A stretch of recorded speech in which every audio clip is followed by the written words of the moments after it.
بسم اللہ الرحمن الرحیم۔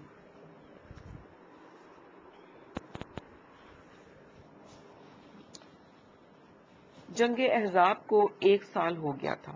قریش ابھی تک اپنے زخموں کو چاٹ رہے تھے۔ وہ یہ فیصلہ نہیں کر پا رہے تھے کہ جنگ خندق میں وہ اپنی شکست فاش کا اوروں کو تو کیا، خود اپنے آپ کو کیا جواز دیں۔ کیا بتائیں اپنے حلیفوں کو کہ کیا ہوا تھا۔ اتنی بڑی تعداد میں اتنی زبردست تیاریوں کے بعد جو حملہ کیا گیا تھا وہ کیسے ہمیشہ کے لیے ان کی پیشانی کا سیاہ داغ بن کر رہ گیا تھا۔ ابھی تک انہیں اپنی شکست کا صحیح پس منظر جاننے کی توفیق ہی نہیں ہوئی تھی۔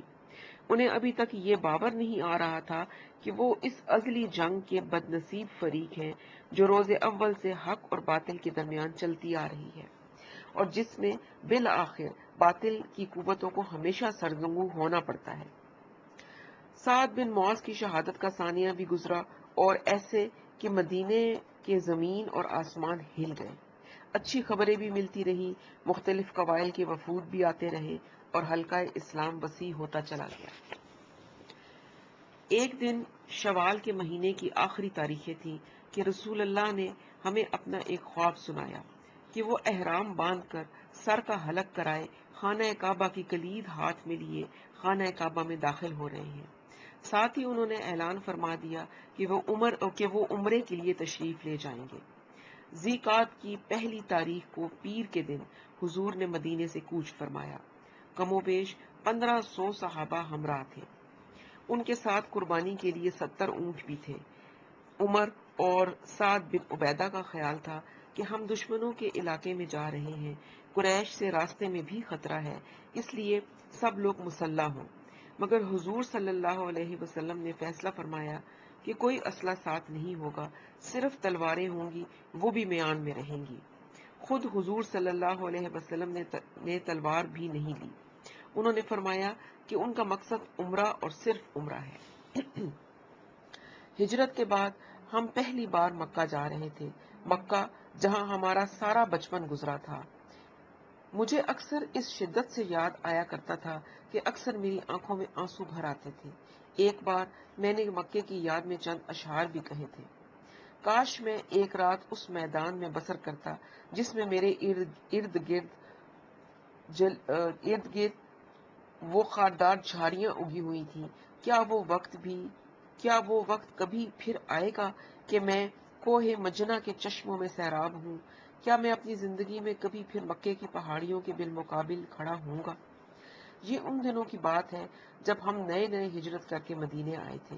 یہاں کا موسم غیر مانوس اور آب و ہوا ہمارے لیے بالکل مختلف تھی۔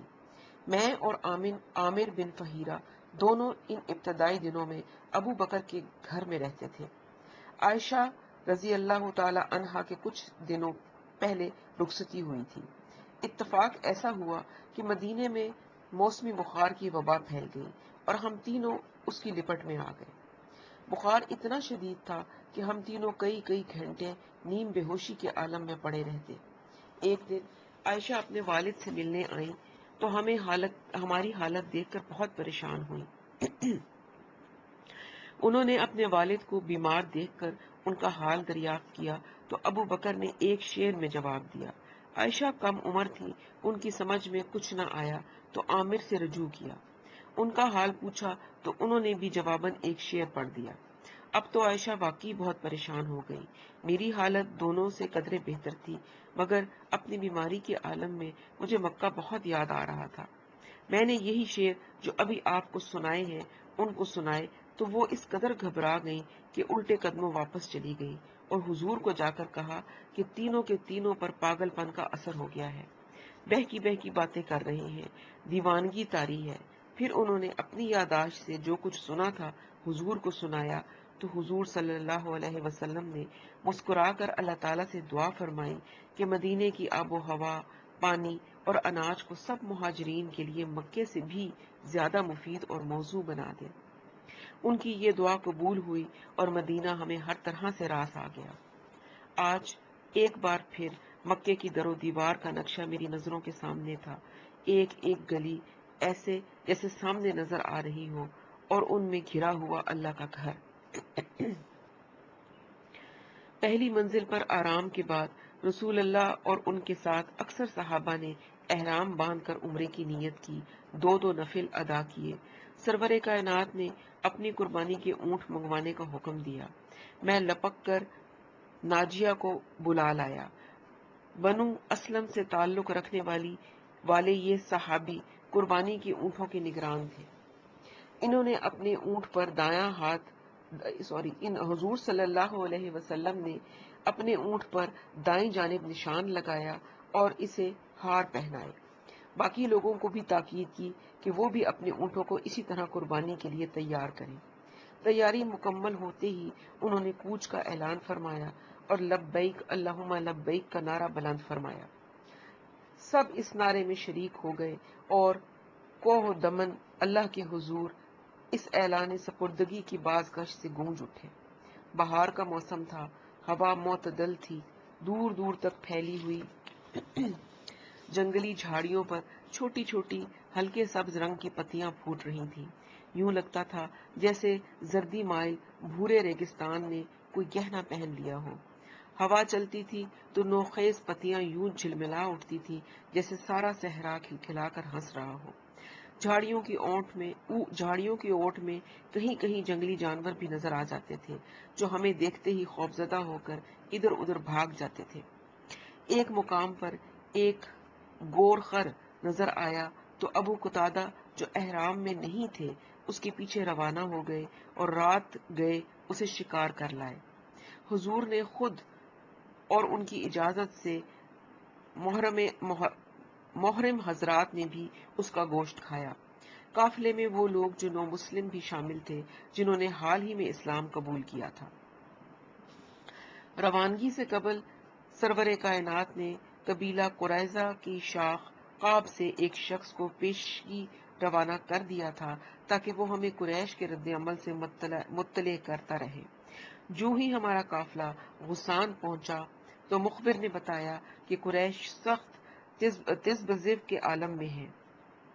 متولیان کعبہ کی حیثیت سے وہ کسی کو طواف کعبہ کی اجازت دینے سے انکار نہیں کر سکتے کہ یہی ان کی فضیلت کا ایک بڑا جواز تھا، اور دشمنان اسلام کی حیثیت سے وہ یہ برداشت نہیں کر سکتے تھے کہ محمد صلی اللہ علیہ وسلم کثیر تعداد میں اپنے صحابہ کے ساتھ مکے میں داخل ہوں اور عزت اور وقار سے عبادت کر کے واپس چلے جائیں۔ تمام عربستان میں چہمگوئیاں شروع ہو جائیں گی، قریش کی رہی سہی ساکھ بھی ختم ہو جائے گی کہ ان کا سب سے بڑا منہ بولا دشمن خود ان کے شہر میں شان و شوکت سے داخل ہو کر اطمینان سے عبادت کر کے واپس چلا گیا۔ تمام صحرائے عرب میں قریش مکہ کی ہوا اکھڑ جائے گی۔ انکار کریں تو ایک عظیم روایت کی قربانی ہوتی ہے، کیونکہ وہ تو صرف کعبے کے متولی تھے اور کعبہ تمام عرب کی یکساں ملکیت تھی۔ اقرار کریں تو کریا بدنامی ہوتی ہے۔ بیچ کا کوئی راستہ نظر نہیں آتا تھا، پھر بھی اپنے چند حلیفوں کی رائے کے خلاف انہوں نے خالد بن ولید کو روانہ کر دیا کہ وہ مسلمانوں کا راستہ روکنے کی کوشش کریں۔ ہمیں بھی راستے میں یہ خبر مل گئی۔ حضور نے یہ سنتے ہی مجھے حکم دیا کہ میں کسی ایسے شخص کو لاؤں جو قافلے کو کسی متبادل غیر معروف راستے سے لے جائے۔ قافلے میں بنو اسلم نامی ایک شخص شامل تھا جو صحرائے عربستان کے اس حصے کے چپے چپے سے واقف تھا۔ میں نے اسے حضور کی خدمت میں پیش کیا اور وہ قافلے کو عام راستے سے ہٹا کر سمندر کی طرف لے گیا اور وہاں سے ایک نہایت دشوار گزار راستے سے چلتا ہوا حدیبیہ کے درے تک لے آیا۔ یہاں سے مکہ ایک منزل بھی نہیں تھا۔ سب کا اصرار تھا کہ یہ فاصلہ بھی لگے ہاتھوں طے کر لیا جائے، مگر وہ درہ ختم ہوتے ہی حضور کی اونٹنی قصبہ بیٹھ گئی۔ چاروں طرف سے اسے اٹھانے کے لیے شور اٹھتا رہا مگر وہ ٹس سے مس نہ ہوئی۔ آوازیں بلند ہوئی کہ قصبہ ضد کر رہی ہے، لیکن رسالت مآب نے فرمایا کہ قصبہ کسی اور کے حکم کی پابندی کر رہی ہے، ہم یہی قیام کریں گے۔ چنانچہ حدیبیہ ہی میں خیمے نصب کر دیے گئے۔ قصبہ نے کسی اور کے حکم پر اس سے پہلے مدینے میں بھی ایک عظیم تاریخی فیصلہ کیا تھا جو ہم سب کو یاد تھا۔ خالد بن ولید جو مدینے سے آنے والے تمام جانے پہچانے راستوں پر ہماری تلاش میں پھرتے پھرتے مکے کے نواح میں آئے تو یکایک ہمارے قافلے کو مکے سے اس قدر قریب دیکھ کر سخت پریشان ہو گئے اور انہوں نے فوراً مکے جا کر قریش کو ہماری آمد کی اطلاع دے دی۔ اب قریش کے پاس زیادہ سوچنے کا وقت نہیں تھا۔ جس وقت قریش کو خالد بن ولید نے ہمارے حدیبیہ پہنچ جانے کی اطلاع دی، اس وقت بنو خزاعہ کا ایک سردار وہی مکے میں موجود تھا۔ وہ یہ خبر سنتے ہی حدیبیہ روانہ ہو گیا۔ اس نے سرور کائنات کو بتایا کہ قریش قسمیں کھا کھا کر کہہ رہے ہیں کہ جب تک ہمارا ایک آدمی بھی زندہ ہے ہم محمد صلی اللہ علیہ وسلم اور ان کے ساتھیوں کو مکے میں نہیں داخل ہونے دیں گے۔ یہ سن کر نبی رحمت نے نہایت نرمی سے اسے بتایا کہ وہ قریش کو مطلع کر دیں کہ ہمارا مقصد صرف عمرہ کرنا ہے، ہم اللہ کے گھر کا طواف کریں گے اور واپس مدینہ چلے جائیں گے۔ ہم کسی سے فساد نہیں کرنا چاہتے، لیکن اگر کوئی ہمارا راستہ روکے گا تو اس سے ہم جنگ کریں گے۔ یہ کہہ کر وہ کچھ دیر خاموش رہے، پھر فرمایا اگر قریش کو سوچنے کے لیے کچھ اور وقت درکار ہے تو ہم تیار ہیں، وہ جو احتیاطی تدابیر کرنا چاہتے ہیں کر لیں، مگر اللہ کے گھر کا راستہ نہ روکیں۔ اس بندے نے مکہ جا کر رسول اللہ سے اپنی ملاقات کی تفصیل سے قریش کو آگاہ کیا اور مسلمانوں کے پرامن مقاصد بھی بیان کیے، مگر قریش کی کوئی تسلی نہیں ہوئی۔ بنو ثقیف کے امر نے پیشکش کی کہ وہ خود حدیبیہ جا کر سارے معاملات حاصل کر کے قریش کو مطلع کرے گا۔ میں قربانی کی اونٹوں کے پاس ناجیہ سے باتیں کر رہا تھا کہ عروہ کے آنے کی اطلاع ملی۔ میں فوراً لپک کر گیا اور عروہ سے اس کے آنے کا مقصد پوچھا۔ اس نے اپنا مقصد بیان کیا تو میں اسے حضور صلی اللہ علیہ وسلم کے خیمے میں لے گیا۔ میں نے عروہ کا تعارف کرایا اور چند قدم پیچھے ہٹ کر کھڑا ہو گیا۔ عروہ نے گفتگو شروع کی تو بے تکلفی میں باتیں کرتے کرتے حضور کے ریش مبارک کو ہاتھ لگا دیا۔ میں آگے بڑھنے ہی کو تھا کہ مغیرہ نے اس کے ہاتھ پر اپنی تلوار کا چپٹا حصہ مار کر کہا کہ وہ آئندہ یہ گستاخی نہ کرے۔ عروہ فوراً سنبھل کر بیٹھ گیا، مگر چند ہی لمحوں بعد اس نے عادتاً دوبارہ جب کسی بات پر زور دینے کے لیے ریش مبارک کی طرف ہاتھ بڑھایا تو مغیرہ نے زور سے تلوار کا چپٹا حصہ اس کے ہاتھ پر مار کر کہا اپنا ہاتھ دور رکھو ورنہ یہ ہاتھ ہی نہیں رہیں گے۔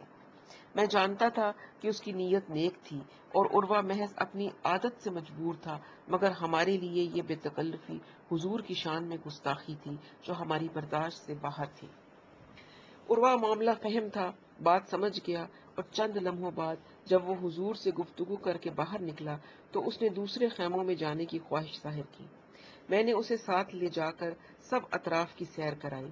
وہ کئی گھنٹے ہمارے ساتھ رہا اور جب واپس گیا تو اس نے قریش کو اپنے دورے کی سرگزشت سنائی۔ اس نے انہیں بتایا کہ وہ کیسر و کسریٰ اور نجاشی کے درباریوں میں بھی جا چکا ہے، لیکن جیسا احترام اس نے محمد کا دیکھا ہے اس کا عشر عشیر بھی اس نے کہیں نہیں دیکھا۔ ان کے ماننے والے ان پر نچھاور ہوئے جاتے ہیں، وہ وضو کرتے ہیں تو وہ وضو کے پانی کے ایک ایک قطرے کے لیے ایک دوسرے پر ٹوٹے پڑتے ہیں، اور جس کے ہاتھ ایک بوند بھی آ جاتی ہے وہ اسے خیر و برکت کے لیے اپنے جسم پر ملتا ہے۔ میرا خیال ہے محمد کی تجویز مناسب ہے اور ہمیں تسلیم کر لینی چاہیے۔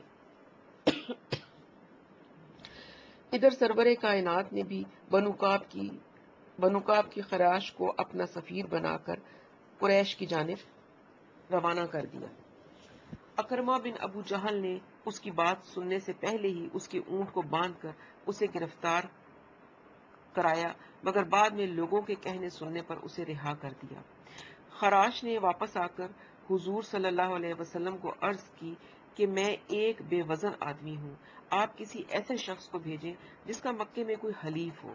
چنانچہ پہلے حضور نے حضرت عمر کو تجویز فرمایا اور پھر عمر رضی اللہ تعالی عنہ کے کہنے پر حضرت عثمان کا نام تجویز کیا، کیونکہ ان کے قبیلے کے کئی عزیز مکے میں رہتے تھے۔ عثمان مکے پہنچے تو قریش نے انہیں تمام مسلمانوں کو مکے آنے کی اجازت تو نہیں دی، البتہ انہیں کہا کہ وہ خود خانہ کعبہ کا طواف کر لیں۔ مگر عثمان نے یہ پیشکش قبول نہیں کی۔ ابن ابئی کو بھی قریش اپنا ہم خیال ہی سمجھتے تھے، انہیں بھی قریش نے طواف کی پیشکش کی، مگر انہوں نے جواباً کہا کہ جب تک اللہ کا رسول طواف نہیں کر لیتا میں طواف نہیں کر سکتا۔ حضور کو یہ بات معلوم ہوئی تو انہوں نے خوشی کا اظہار فرمایا۔ عثمان کو قریش سے گفت و شنید میں توقع سے زیادہ وقت لگ گیا، ہم سب پریشان تھے، ان کی طرف سے کوئی خبر نہیں آ رہی تھی۔ اسی پریشانی کے عالم میں افواہ پھیل گئی کہ عثمان کو قریش نے شہید کر دیا ہے۔ اب اضطراب حد سے زیادہ بڑھ گیا، ہر چہرے پر افسوس اور پریشانی کی فکریں نمایاں تھی۔ چھوٹے چھوٹے حلقوں میں لوگ اپنی اپنی استعداد کے مطابق اس معاملے پر گفتگو کرتے نظر آتے تھے۔ قریش نے اپنی دشمنی میں ماہ ذی قعدہ کے حرمت کا پاس بھی نہیں کیا۔ سب نے اپنی تلواروں کے قبضوں پر ہاتھ رکھ کر خون عثمان کا بدلہ لینے کا اعلان کیا۔ حضرت صلی اللہ علیہ وسلم نے بھی فرمایا کہ میں انتقام لیے بغیر یہاں سے ایک قدم پیچھے نہیں ہٹوں گا۔ اسی اثنا میں حضور صلی اللہ علیہ وسلم پر وحی کیسی کیفیت طاری ہونے لگی۔ وہ ایک کیکر کے درخت سے ٹیک لگا کر کھڑے ہو گئے اور بیعت جہاد کی دعوت فرمائی۔ یہ وہی بیعت ہے جس کا ذکر قرآن کریم میں آتا ہے، اے پیغمبر جب مومن تم سے درخت کے نیچے بیعت کر رہے تھے اللہ ان سے خوش ہوا۔ سب نے عہد کیا کہ مر جائیں گے مگر میدان سے نہیں ہٹیں گے۔ سب حضور صلی اللہ علیہ وسلم کے ہاتھ پر بیعت کر چکے تو رسول اللہ نے اپنا دست راست اپنے ہی بائیں ہاتھ پر رکھ کر فرمایا کہ یہ عثمان کا ہاتھ ہے۔ صرف ایک منافق جدہ بن قیس ایک اونٹ کے پیچھے چھپا رہا اور اس بدبخت نے بیعت میں حصہ نہیں لیا۔ بیعت کا سلسلہ ختم ہوتے ہی سب نے تلواریں میان سے نکال لی۔ ہمیں اب یقین تھا کہ مقابلہ ہو کر رہے گا، یہ بھی کہ فتح انشاءاللہ ہماری ہوگی، یہ یا پھر جام شہادت نصیب ہوگا، جس سے روح میں ایک فرحت اور شادمانی کا احساس تھا۔ آتے ہی اتنے میں عثمان کی خیریت کی اطلاع آ گئی۔ کہنے کو تو حدیبیہ کی ایک نوخیز ہلکے سبز رنگ کے پتیوں سے بھرے ہوئے درخت کے نیچے یہ واقعہ پیش آنے والا یہ چھوٹا سا ایک واقعہ تھا، مگر اس کی باز گشت رہتی دنیا تک سنائی دیتی رہی۔ عثمان واپس تشریف لائے تو انہوں نے بتایا کہ قریش کو آپ کے اصل مقصد کا علم ہو گیا ہے۔ وہ اقرار بھی کرتے ہیں کہ انہیں حرمت والے مہینوں میں کسی کو حج اور عمرے سے روکنے کا حق نہیں ہے، لیکن وہ صرف اس بار اجازت دینے سے قاصر ہیں۔ پھر اہل مکہ نے سہیل بن عمر کو بھیجا جو قریش کے آخری قاصد تھے۔ سہیل بن عمر نے معاہدے کی جو شرائط پیش کی وہ ہم سب کو یک طرفہ محسوس ہوئی، لیکن جب حضرت صلی اللہ علیہ وسلم نے انہیں قبول فرما لیا تو کسی کو معترض ہونے کی گنجائش نہ ہوئی۔ معاہدے کے متن پر بسم اللہ الرحمن الرحیم کی بجائے سہیل کے کہنے پر بسمک اللہم لکھا تھا۔ محمد رسول اللہ کی بجائے سہیل کے اصرار پر محمد ابن عبداللہ تحریر ہوا۔ ایک شرط یہ تھی کہ اگر قریش کا کوئی فرد مسلمان ہو کر آئے تو محمد اسے واپس کر دیں گے، لیکن اگر کوئی مسلمان مرتد ہو کر قریش کے پاس پہنچ جائے گا تو اسے واپس نہیں کیا جائے گا۔ میں سوچتا ہوں کتنی بدگمانی تھی قریش کو اپنے لوگوں کے بارے میں، اور کتنا اعتماد تھا پیغمبر آخر الزماں کو اپنے دین کی تعلیم اور تربیت پر کہ انہیں کسی مسلمان کے کفار قریش سے جا ملنے کا ہلکا سا بھی شائبہ نہیں تھا۔ قریش کو البتہ تشویش تھی کہ مکے کی سرداری اور استحصالی نظام کے مقابلے میں مدنی معاشرے کا انسانی حقوق کی بحالی اور مساوات پر قائم نظام انتہائی پرکشش ہے، جو کسی وقت بھی ان کے لیے شدید خطرے کا باعث بن سکتا ہے۔ گویا قریش کی یہ شرط مدنی نظام کی افضلیت کا ایک خاموش اعتراف تھا۔ باقی شرائط بھی بظاہر یک طرفہ تھی، مگر حضور نے نہایت خندہ پیشانی سے قبول فرما لی۔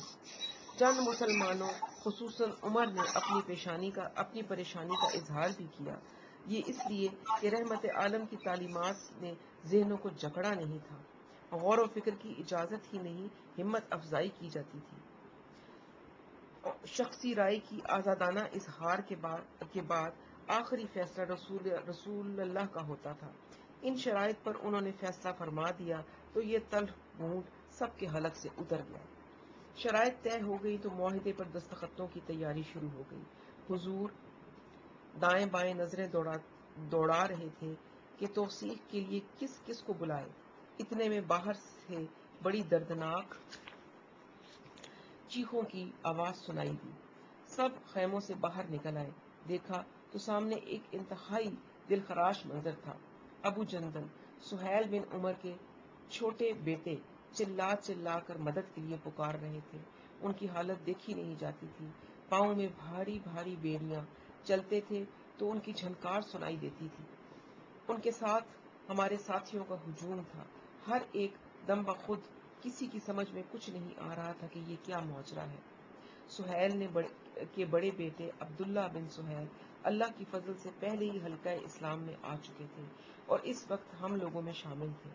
اپنے چھوٹے بھائی کی حالت زار دیکھ کر ان سے رہا نہ گیا۔ بے ساختہ انہیں سنبھالنے کے لیے لپک کے آگے بڑھے۔ اتنے میں سہیل بن عمر بھی خیمے سے باہر آ چکا تھا۔ اس نے آؤ دیکھا نہ تاؤ، ایک ہاتھ سے عبداللہ کو دھکا دے کر پرے کیا اور ابو جندل کی زنجیر کو جو ان کے گلے سے لٹک رہی تھی پکڑ کر اس زور سے کھینچا کہ وہ زمین پر آ گرے۔ پھر اسی زنجیر کے سرے کو گھما کر اس بے دردی سے ان کے منہ پر مارا کہ شدت ضرب سے ان کا چہرہ لہو لہان ہو گیا۔ ساتھ ہی سہیل نے مڑ کر رسول اللہ صلی اللہ علیہ وسلم کی سمت دیکھا اور کہا کہ محمد، ہمارا معاہدہ ابو جندل کے آنے سے پہلے طے ہو چکا تھا۔ اس کی روح سے اب آپ لوگوں کو اسے میرے حوالے کرنا پڑے گا۔ ہوا یہ تھا کہ ابو جندل چند روز قبل اسلام لے آئے تھے۔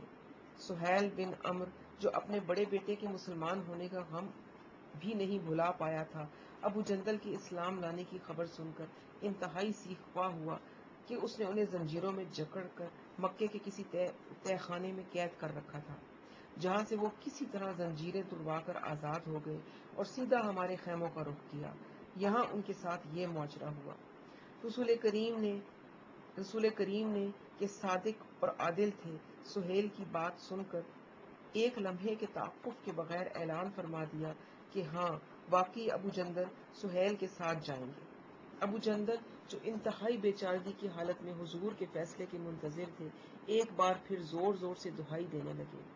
جو کچھ انہوں نے رسول اللہ کی زبانی سنا ان کے فہم سے بالا تھا کہ حضور نے آگے بڑھ کر ان کے شانے پر ہاتھ رکھا، انہیں دلاسا دیا، صبر کی تلقین فرمائی اور کہا کہ وہ جو قادر اور مختار ہے یقیناً ان کے لیے کوئی سبیل پیدا کر دے گا۔ ابو جندل کے بارے میں حضور کے فیصلے کے بعد سب لوگ پھر خیموں میں آ گئے۔ معاہدہ سامنے رکھا گیا اور حضور نے مسلمانوں کی طرف سے ابو بکر، عمر، علی، عبد الرحمن بن عوف اور محمد بن مسلمہ سے دستخط کروائے۔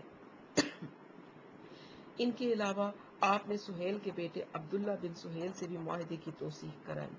اس سارے عرصے میں حضور ایک سمت کھڑے، جو دستخط کرتا جاتا تھا حضور کے پاس آ کر کھڑا ہو جاتا تھا۔ اس تمام عرصے میں خیمے کے مدخل پر کھڑا سوچ میں گم تھا۔ خیمے کا پردہ اٹھا ہوا تھا اور سامنے کچھ فاصلے پر مجھے وہ کیکر کا درخت نظر آ رہا تھا جس کے نیچے بیت رضوان ہوئی تھی۔ درخت کی شاخوں کے پیچھے سورج نصف النہار سے نیچے آ چکا تھا اور اس کی افق کی روشنی میں درخت کی نوخیز نازک پتیوں کے کنارے زردی مائل نظر آ رہے تھے، جیسے ہر پتی پر سونے کی باریک سی جھالر لگی ہو۔ درخت کی شاخیں ہلکی ہلکی ہوا میں ہچکولے کھا رہی تھی، پتیاں یوں لرز رہی تھی کہ سارا درخت جھلملا اٹھتا۔ کبھی میں خیمے کے اندر دیکھتا، کبھی باہر۔ مجھے کوئی اندر سے پکار پکار کر کہہ رہا تھا، بلال دیکھ، تیری آنکھوں کے سامنے تاریخ عالم کا ایک عظیم باب رقم ہو رہا ہے۔ گواہ رہنا کہ مسلمانوں نے کس جذبہ ایمانی سے اپنے ہادی برحق کی رضا کے سامنے سر تسلیم خم کیا۔ کیکر کی یہ باریک باریک پتیاں رت بدلتے ہی پیوند خاک ہو جائیں گی۔ یہ درخت بھی نہیں رہے گا اور بلال تو بھی نہیں رہے گا، لیکن جو کچھ اس درخت اور ان کی پتیوں نے دیکھا اور بلال جو کچھ تم نے دیکھا اور دیکھ رہے ہو وہ تاریخ کے ماتھے کا جھومر بن کر ہمیشہ زندہ اور تابندہ رہے گا۔ معاہدہ ضبط تحریر میں آ گیا۔ سہیل بن عمر اور ابو جندل واپس چلے گئے تو رسالت مآب نے قربانی کے لیے سب سے پہلے اپنا اونٹ منگوا کر ذبح کیا، اپنے سر کا حلق کروایا۔ پھر کیا تھا، دیکھتے ہی دیکھتے سب نے اپنے اپنی قربانی کے جانور ذبح کر دیے۔ کسی نے حلق کرایا، کسی نے محض کینچی سے بال ترشوائے۔ تھوڑی ہی دیر میں چاروں طرف بال ہی بال بکھر گئے۔ سرور عالم صلی اللہ علیہ وسلم نے زمین سے اپنے بالوں کی لٹیں اٹھائیں اور پاس اگی ہوئی ایک خودرو جھاڑی پر پھینک دی جس پر چھوٹے چھوٹے پھول کھل رہے تھے۔ یہ دیکھتے ہی سب اس جھاڑی پر ٹوٹ پڑے اور ہر شخص نے تبرک کے طور پر جتنے بال ہاتھ لگے سمیٹ لیے۔ نصیبہ بنت قعب بھی اس دوڑ میں شریک تھیں۔ وہ بھی مردوں کے شانہ بشانہ آگے بڑھی اور منہ مبارک کی ایک لٹ اٹھائی جو مرتے دم تک ان کے پاس رہی۔ یہ تگ و دو جاری تھی کہ ہوا کا ایک نہایت تیز جھونکا آیا اور چاروں طرف بکھرے ہوئے بالوں کو ایک آن میں اڑا کر مکے کی طرف حدود حرم لے گیا۔ یہ بشارت تھی ہمارے سفر عمرہ کی قبولیت کی۔ سبحان اللہ۔ حدیبیہ سے واپسی پر مدینے کے راستے میں سورہ فتح نازل ہوئی جس میں اللہ تعالیٰ نے صلح حدیبیہ کو فتح مبین قرار دیا۔ اِنَّا فَتَحْنَا لَكَ فَتْحًا مُبِینًا۔ جیسی ہی یہ آیت نازل ہوئی تو رسول اللہ صلی اللہ علیہ وسلم کی مسرت کی کوئی انتہا نہ تھی۔ انہوں نے فوراً گھوڑ سواروں کو بھیج کر اپنے جلیل القدر صحابہ کو اپنے پاس بلوایا اور انہیں یہ آیات مقدسہ سنائی۔ ان کا چہرہ خوشی سے تمتما رہا تھا۔ انہوں نے فرمایا کہ اللہ کی کائنات میں مجھے اس صورت سے زیادہ کوئی چیز عزیز نہیں ہے۔ صلح حدیبیہ بے شک فتح مبین ہی تھی۔ آنے والے وقت میں ثابت ہو گیا کہ صلح حدیبیہ کی سیاسی حکمت اور دور اندیشی کس طرح ہماری تاریخ پر اثر انداز ہوئی۔ اس سے آگے انشاءاللہ تعالی ہم کل کنٹینیو کریں گے فتح مکہ کی جانب جو سفر ہے اور وہ سارا قصہ، اور اللہ تعالیٰ جو کچھ ہم پڑھتے ہیں اس کو اپنے اندر ایبزارب کرنے کی بھی توفیق دے۔ اور جب میں یہ پڑھ رہی تھی اور مجھے یوں ہی لگ رہا تھا کہ دیکھیں اللہ تعالیٰ کے بعض فیصلے کتنی حکمت پر مبنی ہوتے ہیں، بظاہر وہ ہمارے خلاف جا رہے ہوتے ہیں لیکن کچھ عرصے کے بعد پتہ چلتا ہے کہ وہ ہمارے حق میں ہوتے ہیں۔ تو اس سے یہ بھی ہمیں سبق لینا چاہیے کہ اللہ کے ہر فیصلے پر چاہے وہ ہمیں صحیح لگ رہا ہو نہیں لگ رہا ہو سر تسلیم خم کر دینا چاہیے، راضی ہو جانا چاہیے، تو اللہ تعالیٰ آسانیاں فرماتے ہیں۔ چلیں جی، اب نیکسٹ سیگمنٹ ہے ہمارا دعا والا، اور اس میں جو آج ہم نے دعائیں پر دیکھنی ہیں وہ ہیں نعمتوں کے زوال سے بچنے کی دعائیں۔ اللہ تعالیٰ کی بے پناہ نعمتیں ہمارے پاس ہیں، تو ان نعمتوں کے زوال سے بچنے کے لیے جو دعائیں ہیں اس کے بارے میں ہم پڑھیں گے۔ وَإِذَا سَأَلَكَ عِبَادِي عَنِّي فَإِنِّي قَرِيبٌ